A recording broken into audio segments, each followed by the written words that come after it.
Registration তারা same ভাবেই করবে, যার জন্ম নিবন্ধন আছে সে ভ্যাকসিন পেয়ে রেজিস্ট্রেশন করবে, যাদের জন্ম নিবন্ধন নাই সে নিকটবর্তী টিকাদান কেন্দ্রে যাবে। মানে আপনার আশেপাশে যে কোনো ইপিআই সেন্টার তো আছে।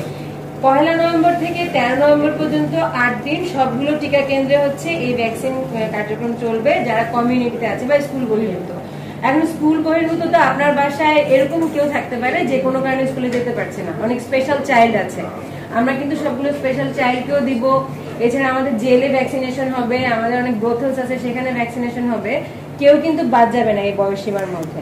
তো আপনারা মানে যথাসম্ভব সবাইকে ইনফরমেশনটা পৌঁছে দেওয়া যে আপনার বাসায় যদি 3টা বাচ্চা থাকে তার মধ্যে হয়তো 2জন স্কুলে পড়ে আর একজন হয়তো স্কুলের বাইরে এখনো ভর্তি হয় না বা কোনো কারণে যাচ্ছে না, তো সেও যাতে টিকাটা পায়, আপনি তারও রেজিস্ট্রেশন করবেন সেম ভাবে, কিন্তু স্কুল কেন্দ্র দিয়ে না, কেন্দ্র হবে নিকটবর্তী কোনো ইপিআই কেন্দ্রে।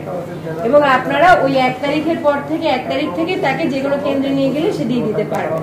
আর স্কুলের কোনো বাচ্চা যদি স্কুলের ক্যাম্পেইনের দিন টিকা দিতে না পারে যে কোনো কারণে, মানে কারো যদি জ্বর থাকে, আজকে আপনার স্কুলে ভ্যাকসিনেশন হবে, তার জ্বর আছে, আমরা কিন্তু টিকা দিব না, কারণ আপনারা জানেন যে তাপমাত্রায় ভ্যাকসিন নষ্ট হয়ে যেত, তার শরীরে জ্বর থাকলে বা সে অসুস্থ থাকলে আমরা তাকে টিকা দিব না।